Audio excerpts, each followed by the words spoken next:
I really miss my epic fanfare introduction, especially now when I think I could really make some good use out of it. But I can't help my machine being down and in the shop, so I have to make do with what I've got. Anyway, let's see. Let's replay the history tapes here. Um, First, I was a half-breed mulatto. Then I was a white boy pretending to be black. Then I was a black man pretending to be a black woman.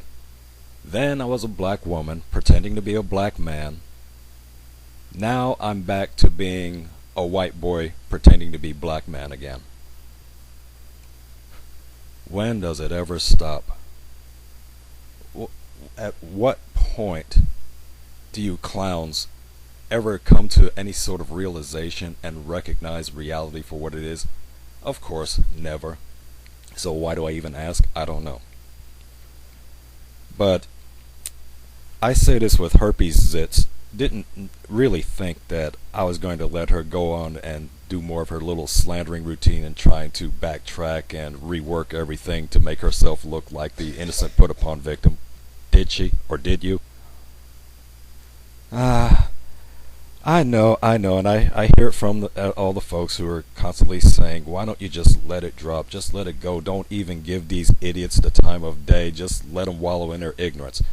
Problem is, if you don't answer the challenge of evil and slander, then eventually what ends up happening is that the true message gets distorted, the lies become the truth, and no matter how much research that you try to get people to do, no matter how many facts that you throw up in their face, no matter how you weigh the evidence and sort it out to let people see for themselves, they'll essentially just ride upon whatever is convenient for them at the time. And typically what happens is the most common argument wins. You don't believe me? Look at the history of Christianity. Look at what your traditional tenets and doctrines are of the Christian faith. Then read the Bible. Just as a book. Don't put any sort of spin on it. Don't put any kind of interpretation on it. Just read it for what it is, as literature. And then you tell me that what came to be known as Christianity today had absolutely anything to do with the words that were written in that volume of books. And it's the same thing with Fox News. All Bill O'Reilly and Sean Hannity and that nutcase monkey-brained Glenn Beck and all Rush Limbaugh and Michael Gallagher's and all these other knuckle-dragging idiots and buffoons, they're very deliberate in spreading lies and innuendo. And they let you believe a lie or build upon the lie, knowing damn well that you've got things such as, if I dare say it, MSNBC, and you've got truthout.org, you've got moveon.org, you've got Spin, the Media Research Center's FAIR. I mean, everything. In fact, if you just look at the whole political landscape, whether you're conservative or liberal, each camp wants to believe whatever it is they want to believe, and they just ride on whatever sounds convenient at the time, whatever sounds the most acerbic, whatever seems like, oh, it's the most hard-hitting story because it touches our nerve on an emotional level. And yet you've got sources out there, nonpartisan sources, like the Annenberg Truth Fact Project, and you have the one from the St. Petersburg Times, which is called PolitiFact. Resources right there at the tips of everybody's fingers to see who said what, when they said it, why they said it, how they said it, and what it means, what's the real interpretation of it. But does anybody use any of that stuff? No. Why? Because, as I said earlier in my last two previous uploads, because people are lazy. And see, lazy doesn't get a free ride with me.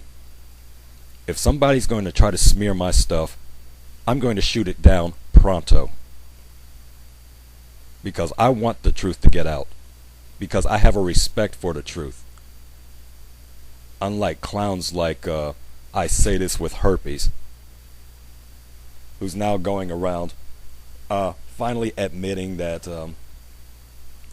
she's essentially letting it out little by little, that the truth be told, that she's the one who blew all this stuff out of proportion. If anybody started it, quote unquote, technically speaking, I don't know, I guess you could say maybe I did start it, by the simple fact that I came across one of her videos. I disagreed with the layout that she had on it. I told her where she was wrong and how she should straighten her thought processes out. I do that with a lot of people. But typically, most people that I come into contact with where I have that sort of a situation where, okay, I disagree with you on points, here are the points that I disagree with you on, and if you want the alternative view, here's the alternative view. And I get into plenty of arguments doing that because, again, like I said, truth is not welcome anywhere, and especially hard-hitting truth. So if you step on somebody's toes because they want to believe a lie, and then you keep shaking up their world, showing them, like, look, whether you know it or you don't know it, you're actually following a lie, then it essentially ruffles feathers, and it causes people to throw little temper tantrums, and they try to shout you down until they get to the point, usually, that they just end up blocking you because they can't continue to hold a conversation where they keep getting their asses handed to them on a logical level. But that's usually what happens. But see, we got psychos with, like I say this with crotch rot, who are going around in order to try to defend her position. She has to try to make somebody look bad. She has to call people out of their names. She has to go around and claiming that, this person said this and that about me or about my kid. Yeah, I just picked up on this latest thing where you said that I talked about your kid or I had some nasty things to say about you. I never one time said a damn word about your child. Not one. Now, I did talk stink about your baby daddy. But then again, it wasn't really talking stink about him so much as it was talking stink about you because you chose wrong. And I kept trying to show you where you chose wrong. Because all you wanted to do was shove him in front of the train, talking about how much of a bad character he was and how he wasn't in your boy's life and how he was trying to get back with you because and you kept using your pussy as the carrot on the stick to try to get him to spend some time with a kid that he didn't want. I just told the truth, not based on any speculation, but based on your own words. You told me everything I needed to know to understand the dynamics of that relationship that you had with your baby daddy. Which is why you never disputed anything or refuted anything that I ever said about that dynamic, because you knew that everything I said was the absolute, dyed in wool, carved in steel truth. Because you cannot dispute and refute the truth. So you have to come at it with something else. You talk about somebody's looks, or you call somebody a crackhead, or you try to make up stuff saying that, somebody's making all these ghost accounts just to come and troll me and harass me. When I told you time and again that I only have 3 accounts and I only come at you in my own name. Because it doesn't make sense for me to pretend like I have that much time on my hands to make a whole bunch of sock accounts like that jobless ass TJ Harris, who when he's not pretending to be a radio announcer, he's getting his mugshot taken for failure to pay child support, and from what I also understand, that he has an assault charge against him also. I don't know if the truth about that. And see, that's the difference between me and all this other bullshit. See, even if I lay something out that I say I heard or I think or I picked up on, and I'm not 100% sure about it, I'll always put the conditional in there. I don't know. For sure, I don't know.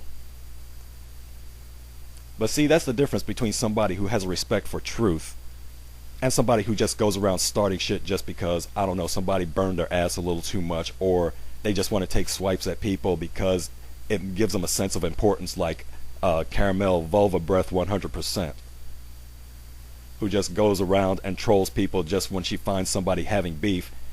She has this innate urge just to go in and take swipes where none were ever taken at her. But she just wants to get a few licks in because it gives her a sense of self-importance, I guess. I don't know. But see, I don't drop anything unless I've got my facts straight. And I don't accuse anybody of anything unless I know absolutely certain that I know what the hell I'm talking about. Unlike your ass, who, here just this latest thing that you've done now. And if I have to tell the story again, I don't mind. Because I would much rather clear up the story for the sake of anybody else who's sincere about wanting to know the story, than to go sniffing up into your crotch saying, oh, you said that about him? Oh, so that must be true. So let me set your record straight. First of all, my whole beef with black women, first of all, really has little to do with my own interactions with black women. That's the truth.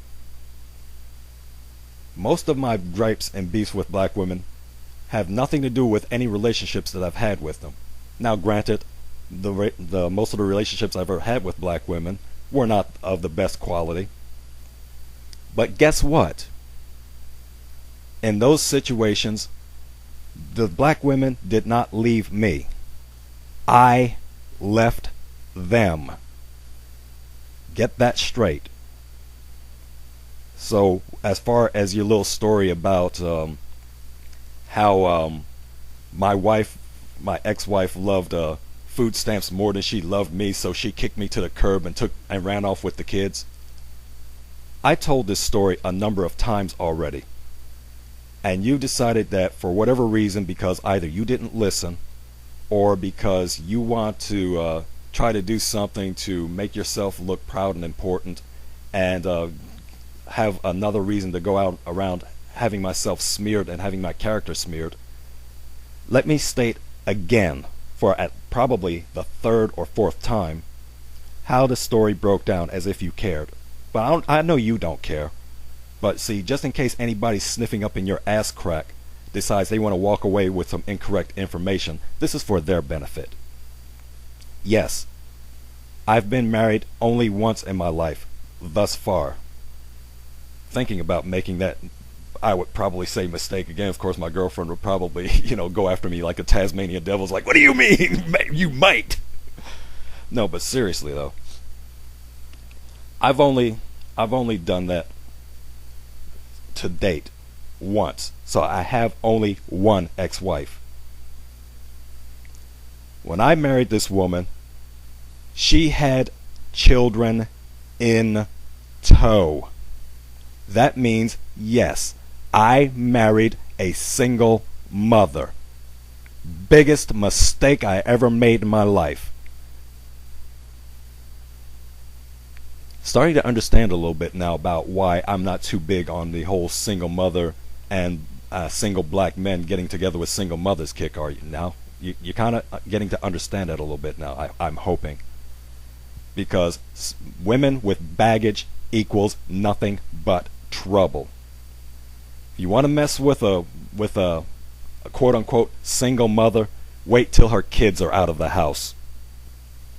That's the only time to mess with a single mother, is when there's no longer anybody under her wing that she's got to be responsible for, and then you got to be coming in as an invader, and then all sorts of rules and regulations are set to control your interaction with the children. No. That's not an ideal situation for any man, and especially a black man. Oh, we need mentors in the community. We need more black men to step up to the plate and be mentors to these young black men. But wait a minute, you just said in your latest upload, or one of your uploads, the one about what is a good man, or whatever the heck it is, you were saying that women care more about the children and they care more about the community than men do, and black men, they're falling down on their job. They don't care about the community the way the black mothers care about the community. They care for their kids and all this other mess. Well, gee, what a magnificent job of that you're doing.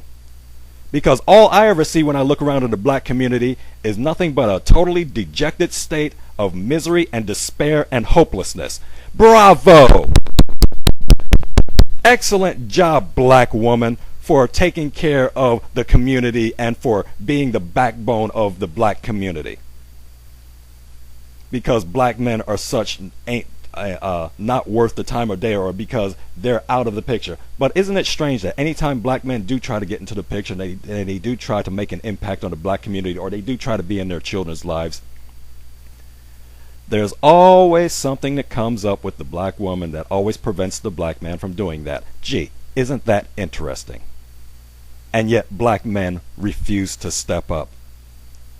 Are you totally delusional? Yes, you are. I know. I just answered my own question, so no even need to go there. And it kind of goes in line with what you were saying also in that same video. What is a good man? Oh, biggest hypocritical lie I ever heard come out of your mouth. Got to put God first. He's got to be right with God, and he's got to put God first. Yes, that's the most important thing. God first. Since you have such a high regard for God and spirituality and all that good happy stuff, need I remind you of one very important piece of information that seemed to have slipped out of your hearing, or maybe you didn't attend a class on that particular day? God hates liars. Let me repeat that in case you didn't get it the first time. Look at yourself in the mirror and recite to yourself, God hates liars. And since we've been getting involved with this whole back and forth and all this so-called cyber beef and everything, all you've ever done from point A to point Z is do nothing but lie and slander. Making crack up, starting all these little flame wars, taking people's words out of context, twisting and distorting anything that anybody was trying to say in order to make somebody else look like they're the aggressor, they're the bully, and you're just a poor, innocent, put upon, helpless victim who did nothing wrong. You didn't provoke anything at all. You didn't call anybody out of their name, yada yada. So before you go to bed tonight, when you get down on your knees and you do your little nightly prayers, might want to ask God, say, hey, the General Backlash called me out tonight, and it really cut to my heart, and because I want to be right with you, will you please forgive me for all the lies and all the slander that I've done against him and Colonel of Wisdom, and against who else have you gone after that I know you went after a couple other people, and I can't bring their names to mind right now. But just ask God for forgiveness, since he's such an important factor in your life right now. So you claim. So, anyway, to get back to my my story. The situation that led to the breakup of my former marriage was simply this. Yes, it was a situation that involved a love for food stamps more than a love for me. That part is accurate. What needs to be explained about that, however, is the fact that it was not because I was sitting on my ass being a warthog, siphoning up off the system and just living off the dole under her wick and under her well, she didn't have WIC, she had AFDC, AIDS to Families with Dependent Children. And I happened to be in one of the rare few states, Kansas, that would actually allow an intact family to remain together while receiving social benefits, or welfare, if you will. But it came with a condition, and that condition was that the non-working party in the household, i.e. the male, had to go to some job training that they themselves set up And so I had to pick from a list of programs. Well, it was one program, but I had to pick from a list of options to where I would do job training. The idea supposedly was to help prepare me for the working world. And there were two problems with that. Problem number one was, of course, the fact that the little list that they gave me, and I picked and chose what I wanted. I said, hey, this is what I'm interested in. This is my passion. It had to do with consumer services and consumer protectionism. That's always been a passion of mine throughout my entire life. And it was in downtown Lawrence. And I said, okay, Lawrence is a small enough city. We didn't have transportation at the time, but I've got 2 feet, and I'm former military, so I know how to walk. Walking or jogging 2.5 miles or 3 miles, however far it was no big issue for me. But the Kansas welfare system, somehow thinking and believing that they knew more about me and my abilities and my capabilities than I did, they decided that, well, no, we're not going to put you there. But hey, you asked me to choose. This is where I wanted. This is what I choose. This is my passion. This is where I feel I would do the most good, and where I could get some reasonable training out of it. No. Instead of putting you there, we're going to put you over here where you're handing out food baskets to people. I'm like, what the F? Well, we think it's better for you because it's more convenient. It's just a half a block away. I wasn't concerned about the distance of where I had to do the job. You asked me to choose a vocation or a particular field where I felt that I would do the best good, or where I wanted to be. That's where I want to be. Don't supersede my decision.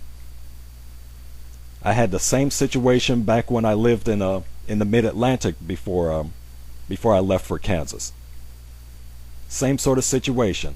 Worked with a temporary agency. They had some little construction for an event that they were having in one of the fairgrounds in the neighboring city. Again, I had no transportation. Sure, I don't even think I rode the bus back then, if they even had a bus system at the time. But they said, okay, we've got this position open. It's from this time to this time. Go out there and go work out there. Went out there, walked all the way from one city to the next city. Got there on time, did my job, and wouldn't you know it, that the only other black people that were on that damn job were 2 other black males other than myself. Looking all cute, little jerry curls and all this other stuff. Weren't working, barely picked anything up. And here my little scrawny yellow ass working my ass off because I want to make some honorable money. Then say, okay, go back to say, I want to go ahead and keep doing that because, again, I want to make some money. My rent is due. But the bitch in the office who sent me out, well, excuse me, I'm sorry, the bitch in the office who told me that she wasn't going to put me back out there was not the same woman who was not the bitch who sent me out there in the first place, who I did a good job for and made her look good. Guess what? The woman who sent me out there originally, who gave me that opportunity, was a white woman. Guess what? The bitch who decided that she knew me better than I knew myself, and I couldn't wake up that early in the morning, and I couldn't walk the distance from one city to the next city in order to do a hard day work and walk back home and repeat the process. Guess what she was racially? No, I don't have to tell you because you already know not by now. And then you want to go around talking about saying things like black women don't try to defeat black men at every level of the game. Are you fucking kidding me? The only thing I've ever had to try to hinder me in this life has always been a black woman. If I've ever had to deal with women being like my superiors or anything, sure, they could get bitchy at times, but I'll be damned if they try to stand in my way and try to prevent me from doing good and getting ahead and trying to make my mark. Only time that happens was whenever they were of African descent. Which is why even to this very day, if I have to go grocery shopping and there's a line of registers and the shortest line's got a black woman in it and then the longer lines have white women or white men in them, or even black men, I'll go to any other line before I go to that black woman's line. The only time I will go through a black woman's checkout line is if she's the only thing that's open. And you wonder why there's this, oh, you just hate black women. Okay, you can interpret that as I hate black women if you want. But again, as I said before, and as I keep saying, I've noticed patterns. And one of the things that I've noticed is black women are not black men's friends. Oh, they'll smooch all up into the ass of a white man quicker than lightning. But trying to get some sisterly support, since you're always talking about, we need black men to take care of the community, to be part of the community because the women have got and women are taking on this burden. But the minute black man tries to step in and tries to take over or tries to put his 2 cents in, he always gets smacked the F down. Gee. And you wonder why black men don't want to get involved. Or why black men don't want to mentor these young black boys when they've already been polluted and corrupted by their black single mothers who treat them as if, oh, you're a burden on my whole lifestyle here. You're just like your no good daddy. What black man wants to bear up with stuff like that? Why do you think interracial dating is such the hot ticket item in the black male community now? Has nothing to do with any ideas that, oh, white women look better. Because if you ask any black man, who he thinks the most attractive women are, he'll always point out to his women, or what he thought was his women. Let's put it that way. Those who look like my mom. Those who look like my sisters, those who look like my aunties. Black women got it going on. Only problem is, hey, you got the look, you just ain't got the attitude. Or rather, you do have the attitude, depending on how you interpret that. And that's what we've been saying all this time is like, look, okay, fine. You may have the slammingest body, you may have all the physical appeals and all this other stuff that just really sends us racing, but if it's going to be matched up with that stink-ass attitude, okay, I'll go to Heather and Holly then. Because they know how to appreciate a good black man. So if y'all want to mess around with hood trash, and if y'all want to mess around with irresponsible, who just go around have drop babies left and right, and don't treat you with any respect, don't start throwing the rest of us in front of the train because, by the time you're dejected and washed up and burnt out, and then you're left with all this baggage that the good, decent brothers don't want to have anything to do with you anymore. That's the grave that you dug for yourself. Because time and again, brothers like myself have been kept. Oh, that's right. I keep forgetting. I'm not a brother. I'm some pasty-faced, coke-addicted white boy who's just pretending to be black. I'm sorry. I had to remind myself of that because it's so easy to forget, But no, the so-called good black men, if they aren't taken, then they're totally dejected. They're like, shoot, I'm totally disillusioned with relationships with black women, and these are the ones that usually want to quote-unquote keep it black. But see, there's nothing to keep when they see what black women are all about, that throughout their prime years and everything, they ignored me. Now they're burdened down with baggage, and some of them might have hepatitis now and all this other mess, and now they want a good brother like me. Screw that. So, okay, maybe I won't hop the fence, but I'll be damned if I'm going to latch myself onto one of these burnt out, wasted out, spent hoes. Ooh, sorry, made a new word there. And so your reaction is, all you black men ain't this, all you black men ain't that, all you black men need to step up, all you black men are without principle and character and responsibility. And I've been the loudest voice out there saying that from the very beginning, from the very first upload that I ever put on Google Tube. That was my whole spiel. Black men are failing. And that's always been my point.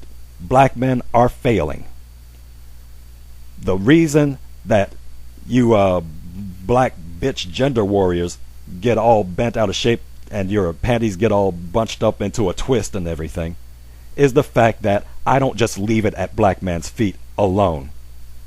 I said there's a reason that black men are failing, and that's because you keep giving them too much easy access to pussy. That was the reason, that is the reason, that will always be the reason until you recognize the power that you have in order to change. If you really want it to change, you know exactly what to do. The problem is you don't want it to change. You like things just the way they are because that puts you on the pedestal of being the backbone of the community. We're the ones who are the driving force and the guiding force. We're the queen. The king is only in fact, we don't even have kings. We just have princes. You know, just like over there in Mum England. You've got Queen Elizabeth, but you have Prince Philip. Because she got the inheritance, he didn't. He just married into the inheritance. So he doesn't gain the right of being called king. So he has to be something lesser. And that's what these disingenuous black women in the African American community are doing. They've inherited the title of queen. But see, black men can only marry into the queendom. They can never become kings as they once were, because black women will not allow it. And because they won't allow it, black men don't try to be. And when they don't try to be, oh, you niggas ain't shit, y'all don't want to do anything, y'all should already come to the table prepared, and y'all should already have your ducks in a row, and y'all should already have something put on the table that you can offer and get the ball rolling, be on point already. Yeah, that's what we should be doing. But again, whenever we try, hi, my name is Heather. I like the fact that you're stable and that you're a man of character. Come on over to my side and meet my friends Heather and Kathleen and Lorraine and all these other, gather all your friends and everything and tell them, hey, we appreciate guys like you. We'll welcome you into our fold. And then what do we get on your end? Oh, nigga, you gotta bow down to me. You gotta do things my way. In fact, you said that in your What Makes a Good Man video. He's gotta do the things that we say. The man's gotta follow the dictates of the woman. He's gotta come correct according to on our terms. See, you won't let black men be black men. You won't let black men be men. But women of these other communities, they understand the importance of letting men be men. And no, it's not about being controlling as you try to accuse them of being or anything of that sort. It's about recognizing their unique position as men and responding in kind. To let him know that he's appreciated and that he's wanted and that he will be loved and cherished and honored. And that they do believe that he has the makings of a good father. But black men don't get that from black women. Even my own mother acknowledges that. She sees it time and again. She lives in the heart of the black community, and that's all she ever sees. And yet she'll make the contrast anytime she goes visiting her home state, and she says, anytime that I see a Hispanic mother pushing a carriage or carrying a baby or anything, she's always got a man right there with her. And yet in our community, just like I asked you in my last upload that I directed to you, where's your man? You got the baby, where's your man? So all you do is you just keep telling on yourself. And you keep spreading these lies and keep spreading these rumors. Oh, I'm sorry, I segued away from finishing my story. But okay, that's some interesting enough background anyway to help you to understand why I have issues with black women and why I said that if this relationship with a black woman does not work out, I'm done with black women. Period. And I've said it at least a dozen times already because I mean that. Because I think that black women are just that far gone that if I can't make this one work, then I can't make any of them work. And so I'm either just going to live out the rest of my years and just say, hey, okay, I'm the only person that I can really relate to, and I'll just ride the wave until it's time for me to push up daisies. Or I'll try to find a young, hot, fresh something or other from somebody else's community. Those are my only two options. Because I sure as hell ain't messing with no older women. And like I said, after this all this is said and done, I'm not going to mess with black women from anywhere. I know what they say about Brazilians. I know what they say about Cubans. And I know what they say about black women from Africa and all this other stuff. But I see a lot of the same tendencies with women from these areas, just like they do with African American women. And I mean, you yourself are pristine, clear, crystal, flawless example of that yourself, because from what I understand, you're Haitian. And I've listened to many a Haitian man talk about how problematic Haitian women are. And if you are any example of that, then I can see their point. So I don't know, that's something that I'm going to have to be corrected on, or somebody's going to have to give me more details about that. But just going on what knowledge that I've been given thus far, you're not giving Haitian women anything to be proud of if what is said about your ethnic background has any ring of truth to it. If I'm wrong about that, feel free to correct me. See, unlike you, I'm willing to accept correction whenever I say something wrong. So there's your little out there. If I'm incorrect about your ethnicity, you can set me straight on that. And I'll accept that. But otherwise, getting back to trying to finish up this story, which you keep trying to distort so much.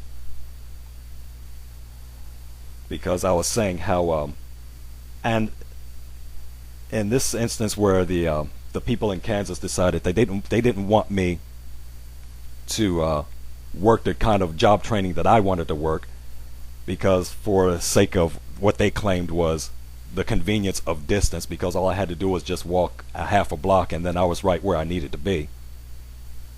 But if that were the important thing for me, I surely would have chosen that. But that wasn't the important thing for me, because I wanted to do something more than just filling out applications for people who want food baskets. It got a little better when the person who was the director of that organization decided to expand out and try to become a community program to where he would try to help young black people to get into college. You know, he called it the self-sufficiency program. And part of that program was he would get all these young black people, boys and girls, but especially young black women, black single mothers, and he would, and if they came in for one of the little food baskets and whatnot, he would ask them their questions about, hey, what's your lifestyle like? What are you doing? You know, where are you working? Whatever. And would you be interested in a program that we're going to try to get funding for, or that we've got funding for, and we're going to try to get as many young and promising black young people to start going back to school so that they can get some real education, so that they can get some real training, so that they can get some real employment, so that they can become self-sufficient. Hence the name of the program, Self-Sufficiency Program. And it was geared primarily, if not exclusively, to young black people, young black, especially single mothers, but also young black males. I had even signed up for the thing myself, and I was working in the organization, and I signed up for it myself. The only thing was, circumstances happened. I ended up having to leave Kansas. But I was all set and ready to try to get my stuff on. But because of the fact that, again, as I said, I didn't have proper transportation, and school was going to be in one city, and affordable rent was going to be in one of the neighboring cities, and my job, because I pretty much had a job slated out for me, or I had a little bit of a guarantee of a job also, and that would have been in a separate neighboring city. And with that being the case, and me still not making any income because I was actually working with this program to ensure that my wife was still getting her AFDC and food stamps and everything, even though we had already separated. But I still did this program on her behalf. And yet black men are so fucking irresponsible and everything that we won't even take care of our own children. And yet here I was actively taking care of the children of somebody who I did not even produce those children with, and who I wasn't even living with anymore. Yeah, that just shows how irresponsible I was. In today's parlance, we would call that a simp. So yeah, I was simping, if you want to use that term. But be that as it may. So even as we separated, in fact, because we separated, I decided I needed to do something now with my life because I need to get my own thing up here and going. So let me go ahead, get on this self-sufficiency program. Let me try to work this stuff out. That fell through.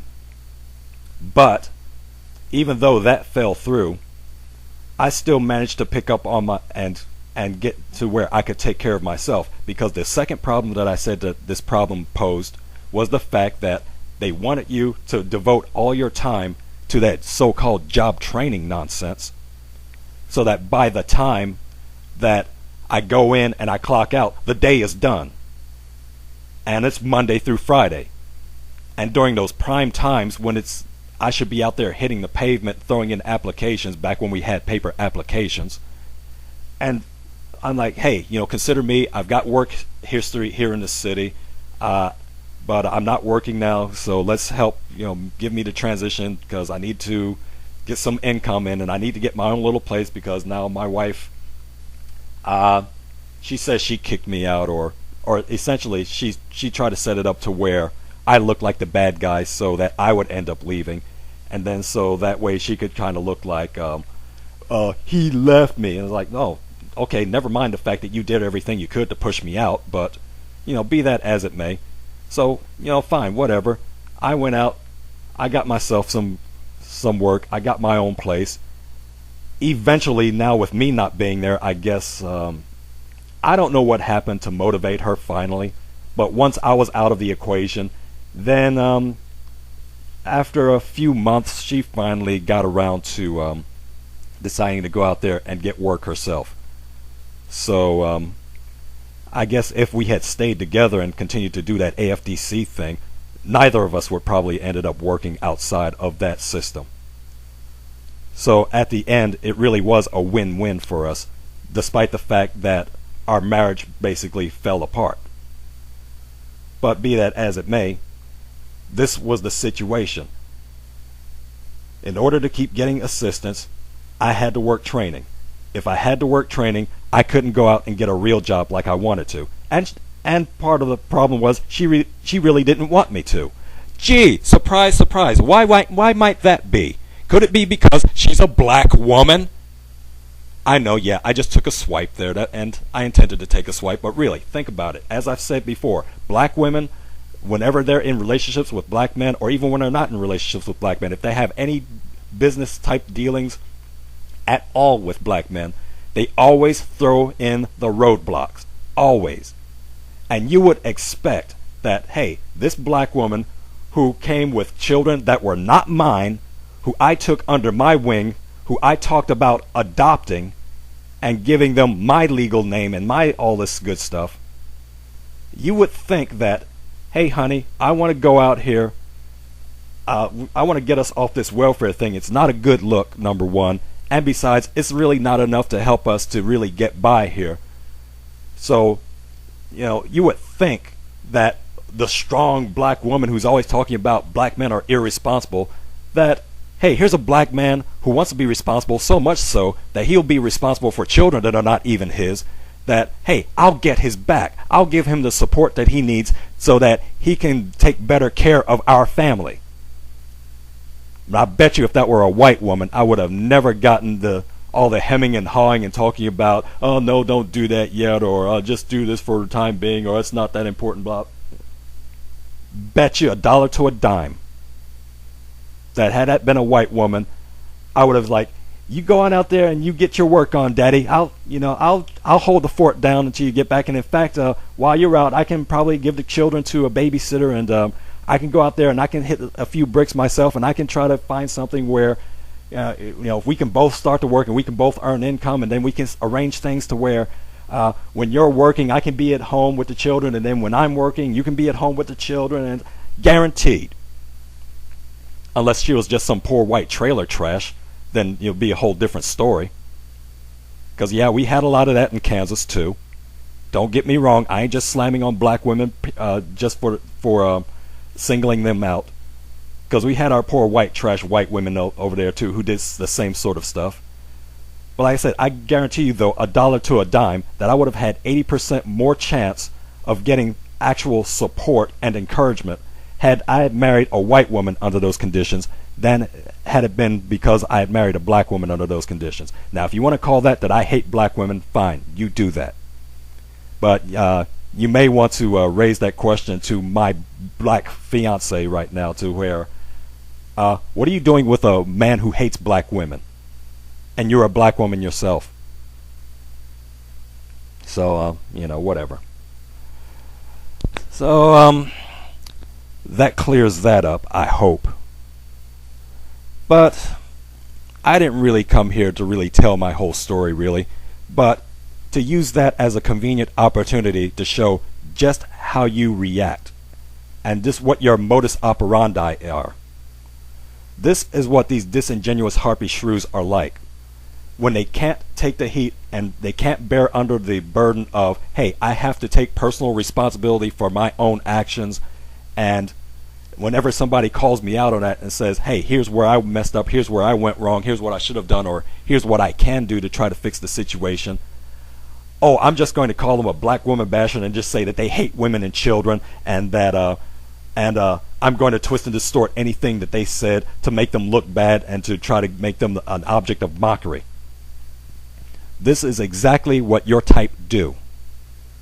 And then you want to turn it around as like, they're coming after me for no reason. They just came at me starting all kinds of shit and talking bad about me, and just came out with all their bullying and started telling lies on me and everything. But again, as I said, we can make this real easy. Just allow me to put up every video response that we ever did, where we did that point counterpoint thing, and let people judge for themselves. Let them listen to the evidences. Let them hear both sides of the argument. Let them check the texts. Let them listen to your words versus my words. Let them put all the pieces of that puzzle together, and let them decide who's telling the truth, or who's got truth on their side, or who's got the winning argument. Because I guarantee you, I'll win. And you know I'll win, because when I finally backed your ass into the corner, when you thought you were all slick and everything, when I dangled that bait in front of your face, and you thought that, I'm vindicated, I got myself a little bit of victory, I've shut them down. Oops. Oh shit. I done effed up now, and then you got real quiet. Yeah, we remember. Those of us who remember how all this beef got started and who are following it, we remember what it was like. We saw how you tucked tail and ran when you finally found out that, oops, I'm not as smart as I thought I was. And see, your number one panty sniffer decided that she didn't want to follow in kind. She didn't want to watch herself, because like she's trying to earn brownie points for you trying to get into your cooch. So she's still out there running her mouth, throwing up her little mockery channel sites, and still having interactions on it and taking swipes at me, and allowing other people to come in and take swipes at me. And then she's wondering, why are you keep bothering me? I left you alone. No, you didn't. When you take all that bullshit down, that's when you leave me alone. And then I'll respond in kind. Maybe. I don't know. At this point, I don't know. But see, you start the firestorm, and then you get all surprised out of your wits when you find yourself encircled and engulfed by the flames, and then you're being finding yourself getting burnt to a crisp. But hey, I'm not the one who lit the spark. I'm not the one who fanned and stoked the flames.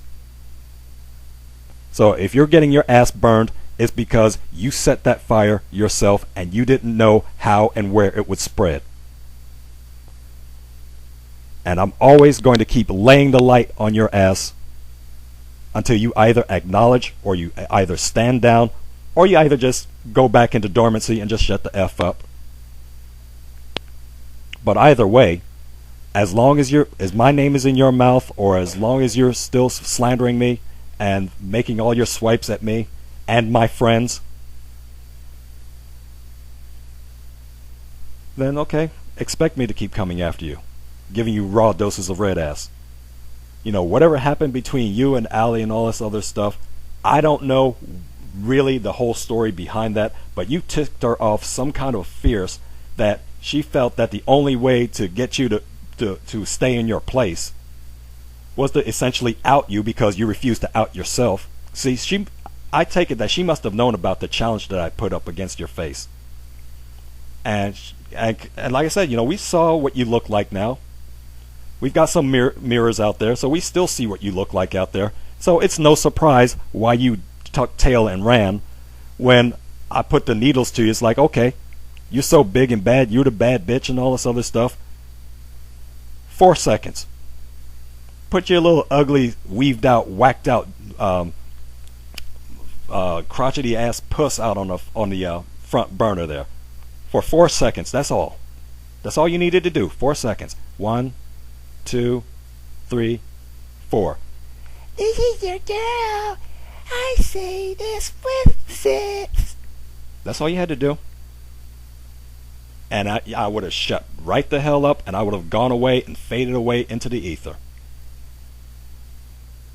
Because that would have been the way to smack me down. Because I didn't have a way to come after you anymore. So the only thing I could do was just counterpoint, but I couldn't diss you anymore like you were dissing me. Because I gave you the ultimate challenge, and you refused to take it. So because you refused to take it, I still had ammo in my quiver. But you know, you can still do that. It won't make that big of a difference anymore now, but because, like I said, word is out there. Nothing's going to happen now that's going to undo the damage. It's done. You've been roasted. Get over it. So, as I said, you may as well just go ahead, start putting your ugly zit pockmarked face puss right up there on screen for everybody to see now. Let them see what you really look like. Because shoot, everybody knew from day number 1 what I looked like. Somewhat. You know, I didn't give them a good clear image, but I gave them enough to say, hey, you know, this is who I am. Yeah, I'm a pasty, yellow-skinned, you know, straight, stringy-haired, white boy-looking, you know, wears this, that, and the other, and whatever. Yeah. But you know what? I'm comfortable in me and my skin. But see, call you out and say, hey, okay, time for you to show yourselves that you're comfortable with yourselves. The only one that was ever a big shit starter in any of these forums, who actually proved that they were actually comfortable enough with themselves that it didn't matter to them whether or not they set themselves up for any sort of humiliation, was Caramel Vulva Liquor. She was the only one who said, hey, you know, yeah, I'm nasty, I'm bitter, and I'm going to take ad hominem swipes and everything, but you know, hey, you can say what you want about my looks. They're already out there. People already know what they're like. So, you know, so what? So, yeah, we still rib her and everything. And the only reason I do that is because she doesn't know when to let up. So, you know, anytime she takes a swipe, I take 3 swipes. That's how I operate. Because, like I said, I don't believe in tit for tat. I believe in tit for tat. I'm like a doggone M80 machine gun. Because like I say, if you're going to come at me, you better make sure that you're ready for the blowback. Hence the name, General Backlash. The name that I chose was very deliberate. So just in case anybody gets this idea that they want to come at me all cockeyed, be prepared for retaliation. And believe me, it will not be pretty. But yeah, all you shit starters out there, you all have a common MO. You sling your shit, you make stuff up, you slander people, and you hide behind a title screen or behind some image on a wall or some mess of this sort. You never ever put yourselves out there to be critiqued.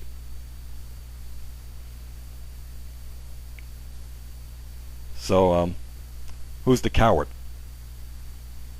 You know, who's the one who has something to hide? Who's the one making stuff up? The person who actually does put themselves out there on occasion? Who did so from the very beginning, as I said before, that until I got inspired by people like Sarge Willie Pete and Statuesque One and all that, my original shtick was to have an image on my videos with my little routine, you know, sort of like, you know, Painless has his thing where he dons his little sunglasses and everything. I kind of like to think that he was inspired by me, to tell you the honest truth, but I don't know, because I think he actually subscribed to me before he actually uploaded videos. I could be wrong about that. I'd have to go back and really do my checking and all that stuff. But, you know, first time I saw Painless, I'm like, you know, dude, I didn't know I had that much influence on people. Oh, speaking of influence, by the way, that's what I almost forgot. This little latest upload of yours that you're talking about, saying how you're so much more important than General Backlash and Kernel of Wisdom, how nobody cares about anything that we've got to say, or how we're just totally irrelevant and nobody's listening to anything that we've got to say on any matter. I took a couple of photographs that I think might be of interest to the people who are listening to your running your mouth talking about how Kernel of Wisdom and I are so irrelevant. As of, what is this, 9 April, year 2013, at approximately, what would that be, say 1500 hours Eastern Daylight Time. So let's do a little looking at the numbers here, and let's find out whether that accusation or that wishful thinking holds any real water with the facts. Here's a shot of your page. Note the join date, October 2011. Number of subscribers since October 2011, 135. See that? 135 since mid-October 2011. Now let's contrast that with the General's replacement flagship page, since I had to go through a number of incarnations in order to get my my image and my stuff back up, and it was a long, arduous process for some of my old subscribers to find out where I've been, and some of them still don't know where I am. Some of them are still thinking that I'm not online. But be that as it may, between some of my regular subscribers and some new subscribers that came along, here's General Backlash 5-star. The latest incarnation of the General Backlash channel, dated late July 2012. So you may as well say August of 2012. And in that short period of time, I've managed only 5 fewer subscribers than you garnered since October 2011. Only a difference of 5 in the negative category. Now let me show you the numbers that I'm really more used to, which you didn't care to check out ahead of schedule. Here are the numbers for my original Kid Brother Is Watching channel, the very first channel I ever uploaded to GoogleTube. Oh wow, gee, golly gee, look at that. 482 subscribers. So, since I suck at quick math, I'm going to do a little quick calculation here. 482 minus your 135.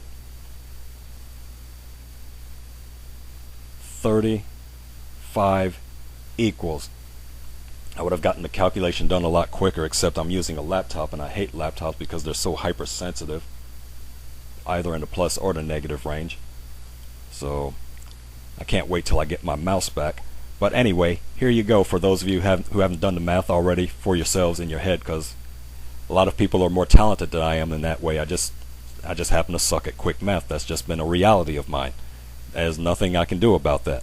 So I need a little bit of help, and here's, with the help that I've gotten, 482 minus 135 means that I have 347 more subscribers than you have since you established your channel. Now granted, given the fact that there's a time frame since this channel was established in early April of 2009, I can give you a little bit of leeway in the fact that, okay, given the greater amount of period of time, I had more opportunity to garner some of the larger numbers. So let's just say that I'll give you that. So rather than looking at my numbers, why don't we look at the numbers of somebody else who you claimed is so irrelevant, who nobody cares what they have to say, that nobody's listening to anything that they've got to say, that they're just totally a non-entity. And this person joined roughly the same time that you did, only about a month and a half difference between when she joined and when you followed along a month and a half later. So we're talking about identical channel establishment times. So you both had pretty much equal opportunity to garner a similar number of subscriptions. That would be the logical assumption, correct? Boom goes the dynamite. By golly gee, would you look at this. Kernel of Wisdom, September 5, 2011. 352 subscribers. I say this with Yak Weave. October 19th, 2011. 135 subscribers. So in roughly the same period of time being online, Kernel of Wisdom managed 217 more subscribers than you did. But she's the irrelevant one. Nobody's listening to anything she says. And of course, you just saw my numbers that just bury your ass in the water. But you see, you forgot that there's a saying that liars figure. Look in the mirror when we say that now. Liars figure, but figures don't lie. And I just burned your ass with the true and accurate figures. And see, if you were smart, if you had any sense whatsoever, if you had any concept or any idea to know that the general always backtracks and checks his facts, because he doesn't take well to liars and slanderers and frauds, you would have done the numbers check long before you even started to make that little stupid idiotic remark about how nobody's paying attention to us, how nobody cares about anything we've got to say, how we're irrelevant.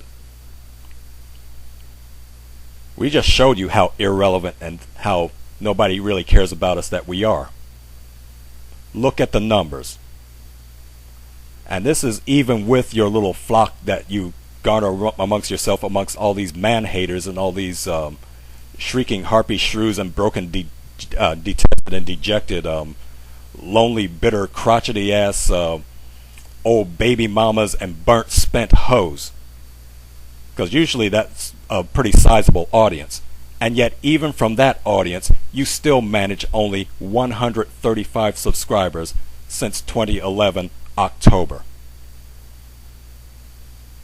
I think that says a lot about how much influence you really have. Because you don't have the influence that you think you have, or that you're trying to put on this pretense that you have. Because we just smacked that crack down just by going and looking at the actual numbers.